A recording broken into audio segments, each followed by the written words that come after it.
Boy, do I got a treat for you all today. I'm joined by a local legend and now the lead director of ESPN's college football, Jimmy Platt. Jimmy, thank you for hopping on the show today. You bet, man. Pleasure. I appreciate that. And we'll go ahead and jump right into it because I know your time is valuable. Can you share a bit about your career journey and what led you to this role with ESPN? Yeah, so I started like most people do, went off to Shepherd College just up the street from Musselman High School where I graduated, and always knew I wanted to work in television of some sorts. And while I was in college, I got an internship at WHAG TV in Hagerstown.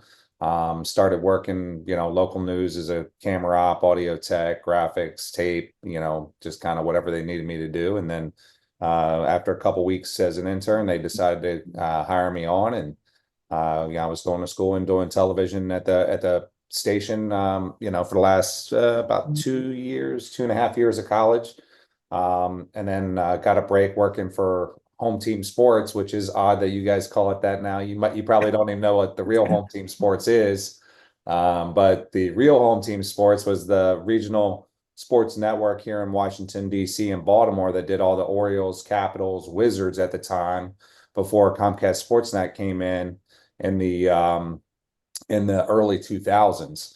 So the original Home Team Sports actually started in 1984 here in Baltimore, D.C. area. And then, obviously Comcast bought them out back in I think, 02, 03, somewhere in that. And then, kind of Mhm. morphed into that kind of regional RSN network that they have. So I got a break there working as the clock and score, or bug op as we like to call them. And then Yep. started technical directing from there, and just kind of was at the right place, right time, and took over all the Wizards, all the Caps, and all the Orioles stuff as a technical director, and left the local TV station right as I graduated um, college. And then that led me into directing, and the directing led me into ESPN, and I've been there since 2008 as a freelance contract employee, and then got hired on full time. And I don't know. I mean, I worked with them exclusively starting in '08, and then really by, let's see, I just came up on 10 years. So about 2013, 2014, got hired on full time. That's awesome, man. So, and like you said, the original Home Team Sports, that's Madison Network now, correct? That's who. Well, Yep. it's actually Comcast Sportsnet. So, Right. but yes, Masson kind of came into the fold later, but Home Team Sports was bought by Comcast Sportsnet back in the Okay. time. Masson actually spun off when the Nationals came to town, um, in '05. They obviously needed a network to broadcast Madison too.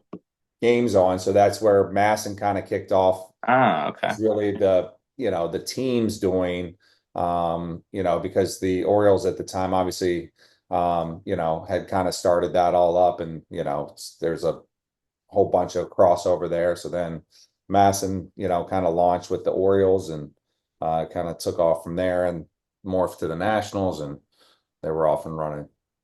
Man, I'll tell you what, that's still incredible. Like the fact that you've been through all that, and I mean, you're not even 50 yet, so you've No, not seen, yet. Yeah, yeah, not hold yet. me You out. still I'm got some almost, time. almost 49. I'm getting there. So we'll move on. So what does a typical day look like for you during the college football season? So college football season's a 7-day work week. I haven't had a day off since about August 24, 25 or something, leading into the first week of the season. But I love to grind. So obviously, I'll start from game time, right? So Saturday you do the game, wherever that is. We're usually late at night. So uh, and then Sunday morning I'll wake up at way too early in the morning and travel home. I'll usually spend my time on the plane reviewing the game that we just did, and work on some feedback notes for the crew, myself, et cetera. And then get home Sunday late morning, early afternoon.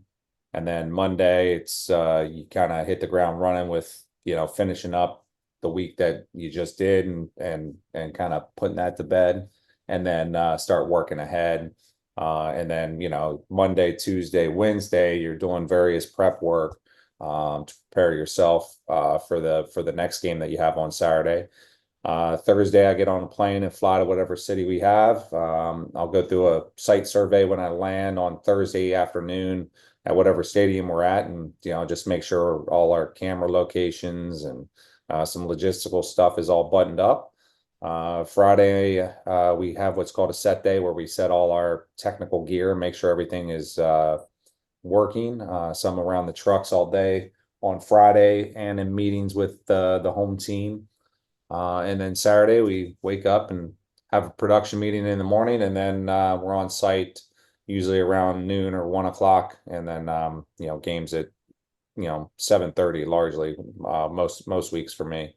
Sometimes Right. it varies, but for the most part 7:30.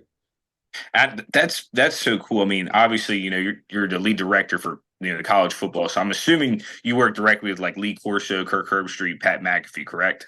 No, so that's college game day. So that's just the Okay. studio show. But Okay. Kirk Herbstreit is our analyst, and Chris Fowler's our announcer. Okay. Perfect. Okay, I see where you're coming from now because that is a different salary. Um, Yep. so what were the key qualities that played into your success in getting to your role with ESPN? Attention to detail, I'd say, is number one. I tell it to people all the time. I actually coach travel baseball and have for quite a while, and it's the thing I stress to my kids that I coach. And I think the thing that's helped me more than anything, I just tell them the little things make the big things. Yes, Uh, sir. you have to be on top of everything. There's so many moving parts with what we do that you have to pay attention to all those little things to make the big things. And then I'd say the number two thing is you just have to be a really uh, good and thoughtful leader, and just kind of be able to connect with people, build relationships as you go. And the third thing would be it's what we do on the sports side of television. It's like having a massive team, right? Like, we travel Yes. we travel about 75 individuals a week to put on a show, and then we pick up about another 30 to 40 in the local market we are. And, I always say you have to find whomever's the worst player on your team, and you have to make them the best player they can be that day. And that's how good you'll Right. be as a team. So, that's always got to be the focus, and the goal is trying to make the others around you better. And in doing so, obviously, you make yourself better too. Yeah, that's a true leader right there. Obviously, identifying your weaknesses and making them become your strengths. And when you say like attention to detail, that is something that I've noticed, especially over this incoming generation of kids between 18 to 25, that I feel like since they were introduced to social media at such an early age, and they didn't really get to grow up with those personal interaction skills. I think that's changed a lot of how people pay attention to detail. I think the details are now getting lost in the process, if that makes sense. Well, it definitely makes sense. I mean, I don't have enough, knowledge, or of what that kind of group is what their struggles are going to be navigationally. My guess is some of it comes with maturity too, and I think some of it's innate in certain people, and others it's not. I definitely think attention in general, right, is distracted attention, because of just the nature of how the phones work and the interconnectivity of everything we do. But at the end of the day, I think as you mature, you get a little bit more Wise. attention and detail oriented. You just, it's like Right. you say everything, right? You learn more from screwing it up than you do getting it right. So, but if you're able to screw it up and really reflect and go, hey, how can that be better? And how can that be better? And what I call self scout, if you can do that at a really high level, all those things you're not paying attention to detail wise when you're young, you will as you get older, because you'll learned like, well, I screwed that up. Why did I screw that up? Well, it was because I didn't do this. Okay, well, I can fix that's easy to fix, right?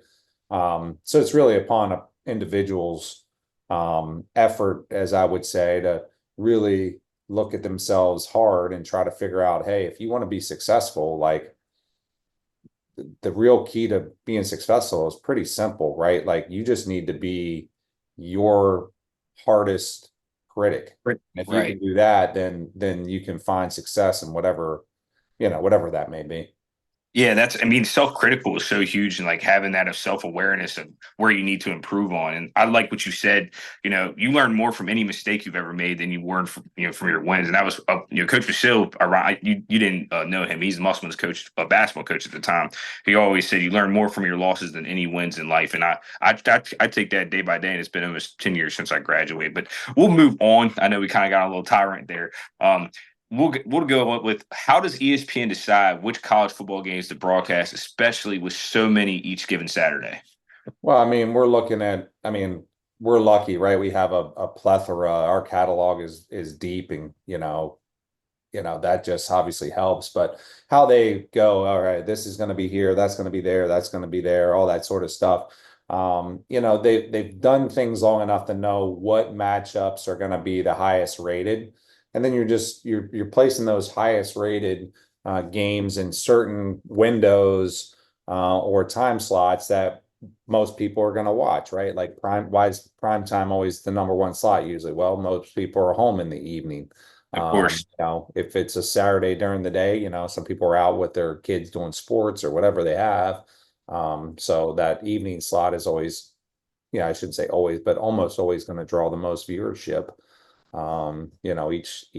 each night.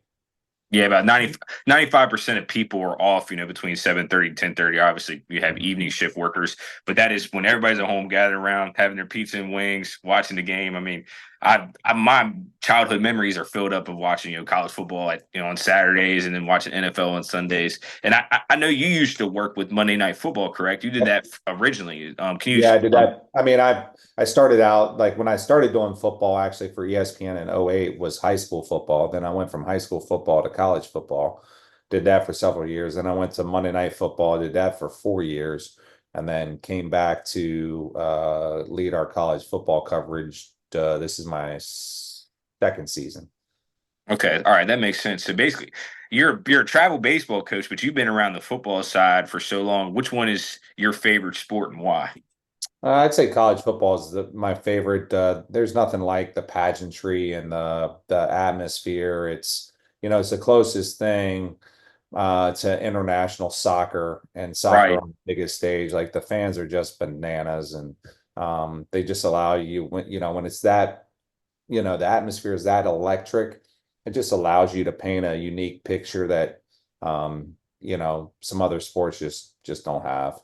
Of course, and sticking along the sides of like the maniacs and all the different like traditions with college football.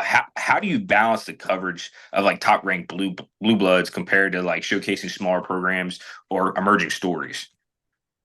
Well, I mean, I'm pretty lucky, right? I've run the gamut to where I've done, the smaller college stuff early in my career, and then, now the biggest of the biggest every week. So every one of them's unique. It You never is. go in with a preconceived, notion or like exact this is gonna happen, right? Your job as a sports director, it's the only reality TV that actually exists, right? Right. It's the only thing you never know what's going to happen next, right? The ball has to get snapped and then something's going to happen. You don't know what's going to happen, right? So you have Organic. a reality of what that is.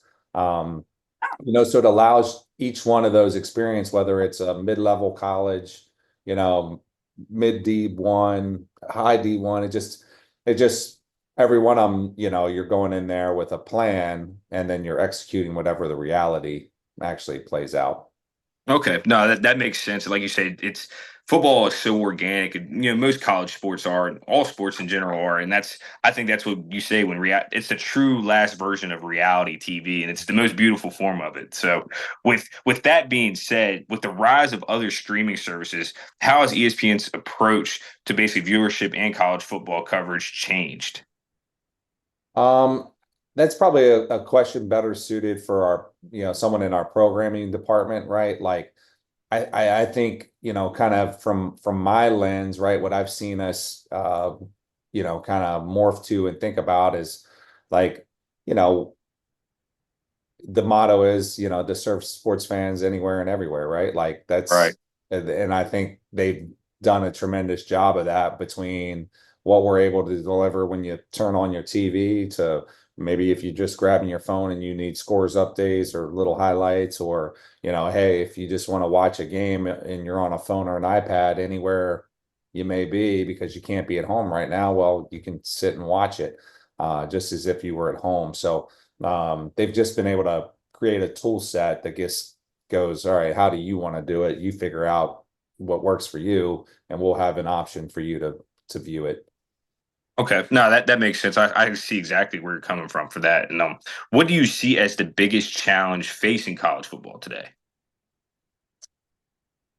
I mean, like I don't really think there's anything facing like any challenges per se from like my side, TV side, right? Obviously, you hear about NIL and all the other, this, that, the other thing. I mean, listen, at some point, like at the end of the day, it's professional sports called collegiate sports, and we call them student Right. athletes and call them whatever you want, but they're paid players. And quite frankly, they should be based Amen. on the money revenue that the schools get, the conferences get, everybody gets, right? Like, there's a great financial gain for a lot of businesses, and that's done on the shoulder pads of the players on the field. Now, without television, those shoulder pads wouldn't necessarily mean much either, right? So No. it's one of those things where, everybody is invested and got a stake in it. And for them to get paid, like, at some point, they'll probably maybe come up with something sort of like the NFL has, where there's a salary cap and Yeah. Right. contracts, and that's probably what it needs to get to, because at the end of the day, that's pretty much what it is. And there's just the guardrails are off of it a little bit, and sometimes, right, they have to make the mistakes to fix it and get it right too, right? And I'm sure if you look back at the history of the NFL, and I don't know enough of it to speak to it, but I'm sure they made plenty of mistakes contractually along the way as they were building out the NFL, and they had to fix Or things as they went. And that's where college football is going to have to get to, right? They've made some mistakes on how things are done, and they'll fix them over time. So it just takes time. You got to sometimes find the hole to put the dirt in the hole that oh, I didn't see that hole. All right, well, let's right. fix it now. So I think you'll see some of that. It just takes time. Yeah, and I think eventually maybe like a bargaining agreement might come into play with the NIL, because I just don't see how the NIL will be sustainable for the sport long term. Because I mean, like you said, until about 4 or 5 years ago, it was amortized. Like I played college basketball for 4 years, never saw a dollar except for some Pell Grant money and some extra cash at Thanksgiving and Christmas. So it's just so different to see the landscape of the game today compared to where it used to be, just say 5 years ago before the transfer portal. So how do you think the NIL will impact college football in the long term? Well, I don't necessarily think it'll impact it per se any different than it is now. It'll just continue to evolve. Um, and when, the right rules and subsets get put in place, then, that's where you'll see it. What the full shape of it's gonna be. I think the only impact right now, is really, what kind of what you run into with, the kids going here to there to there to there to there to there to there, right? Like, at some point, right? Like, well, you can't, if you don't like your playing time in the NFL, you can't just necessarily get up and be like, Coach, I'm No. out. I'm going to go see who else might give me some playing time. Which is what I think really happens in to a large chunk of what the portal is. Uh, Right. I'm sure, listen, some kids, I'm sure, just doesn't fit, or they want to get closer to home because maybe, something's going on that they just need to be around home a little bit more. You know, it's never going to be perfect for everything, so they just got to make it the best it can be. Right, and that's and the transfer portal, like I think in principle it sounds good. Like it's a promising development because you used to have to sit out a year regardless, unless you were like a graduate transfer. And I just feel like now it's like the levy's been open. It's going to be so hard to control. But I do feel like they need to put some sort of limitations on that per se. But that's another topic for another day. We'll go into what strategies do ESPN use to help keep a younger audience engaged with the traditional broadcast? Well, I think what you see is, like the social content push that gets pushed out by us. I mean, like I always get these reports like how like, oh, last month our social engagement was up X amount, and then it's up, they just keep escalating and going up and up and Right. up. So they do that from different avenues. Like I said, I'm not on social, so I couldn't even tell you how they how they get it done. But I think if you look at people like McAfee and Stephen A. Smith, right? They just connect with younger individuals. And, if you look on the app, you can always pretty much on the homepage find a clip from one of those Yeah. individuals from something. And like that's part of how they're engaging because, I think there's enough, data behind the fact that the traditional viewers of the traditional telecasts are older individuals, usually people, in like the 40 and up range, right? Versus the younger individuals are out, you know, living their life and running around with their friends and doing whatever else, and they're keeping connected and keeping up with the game and or the scores through the app or some measure of that mean. But listen, they're going to get to my age at some point, which means they're going to slow down and they're not going to be running around. And you maybe have a family and you just, oh well, you know what, I was kept up with whatever team, and I didn't sit down and watch the broadcast in totality when I was in my 20s and early 30s. But now that I'm in a different spot in my life, boom, the TV goes on, and now I watch the traditional Right. broadcast. So I think it's just making sure you know, there's a brand recognition that when they get to a certain age where they're watching traditional broadcasts more, that, oh well, ESPN's what I've always used to get my social stuff from. Boom, all right, Of that's the course. channel I'm gonna watch. And then obviously a lot of it has to do with, do you like the teams that are playing? Are you a fan of them? Then you probably gonna watch. That one's a given. Yeah, no, for sure. And like in dealing with competitors, obviously, like Bleacher Report and you have FS1, and a lot of those, in my opinion, are copycats of what ESPN was and it continues to be. So it's just interesting to see how on social media how similar all these different competitors are, but how different their stances are and how they give out the viewership and how they broadcast information. So I think that's pretty cool, and you just gave a cool insight on how what goes on between and ESPN lines. So I know we only got about 5 minutes or so Yep. left. We're going to kind of go into a couple questions personally about you. What is your favorite moment of a college football game that you had an opportunity to be a part of? Man, I wish I could answer. Well, I'd say my most memorable is probably last year's Rose Bowl that went to overtime between Michigan and Wow. Alabama losing on the last play.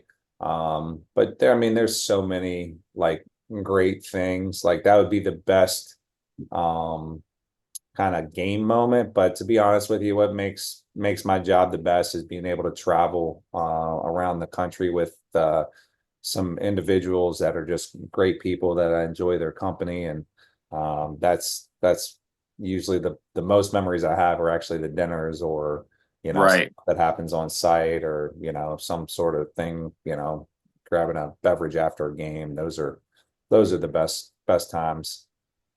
Yeah, and I completely agree because I think about my career, and you look at others, they don't speak about the games that they played in. Or it's the camaraderie, the locker rooms, the plane trips, and I think you hit it right on the head right there. Those are the things you're going to remember. 10 years from now, nobody's going to remember the score of the game. They might remember who won or lost. They're not going to remember any certain play, but they're going to remember the times that they shared, with their loved ones, their teammates, and their friends. So I appreciate you for that little bit.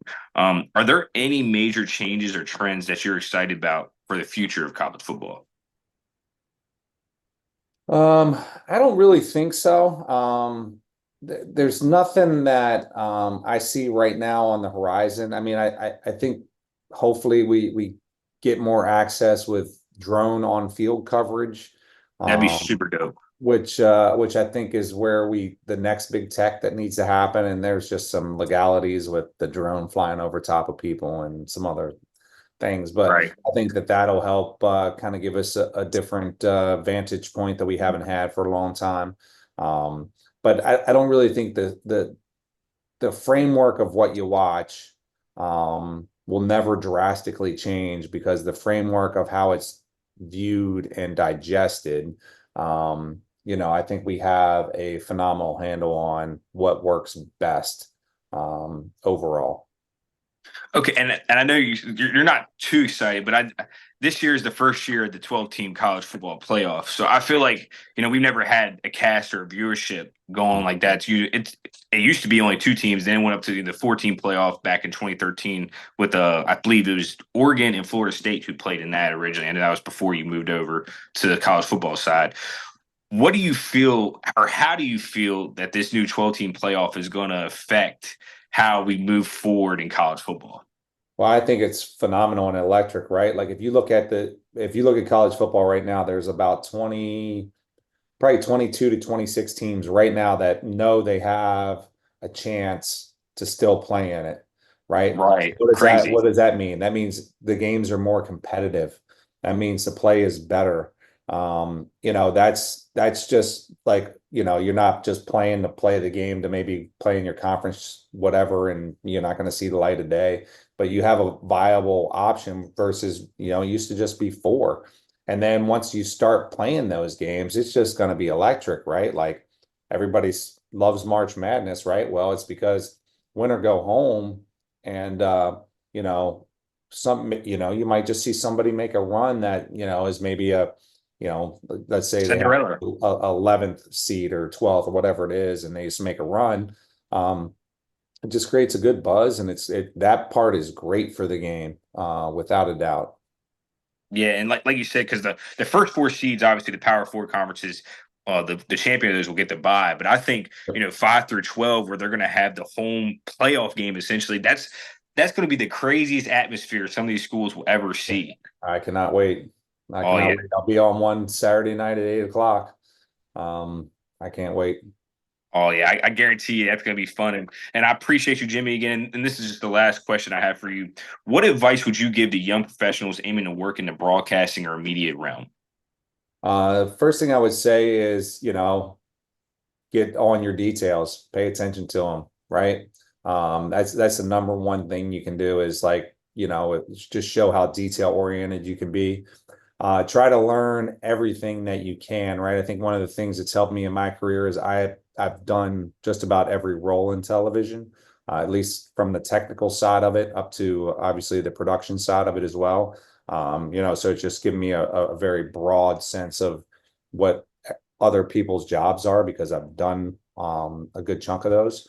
And then, take any and every little opportunity, even if it doesn't seem like much, take it because you just don't know who you might meet along the way, and bang on doors and all those sort of things as it comes to pass. No, that's honestly those three pieces of advice. I think take any little opportunity is huge because you don't really understand the significance of every meeting that you do have. So I appreciate that, Jimmy, again, and we want to thank you for your time here at Home Team Sports. I know you have such a busy schedule as you work 7 days a week.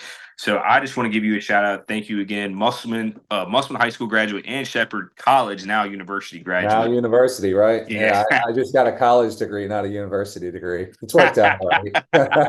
Oh man, that's crazy. That's crazy. Well, Jimmy, thanks again for joining us on the cast. I hope you have a terrific rest of your season, and I hope we can catch up again soon. Okay.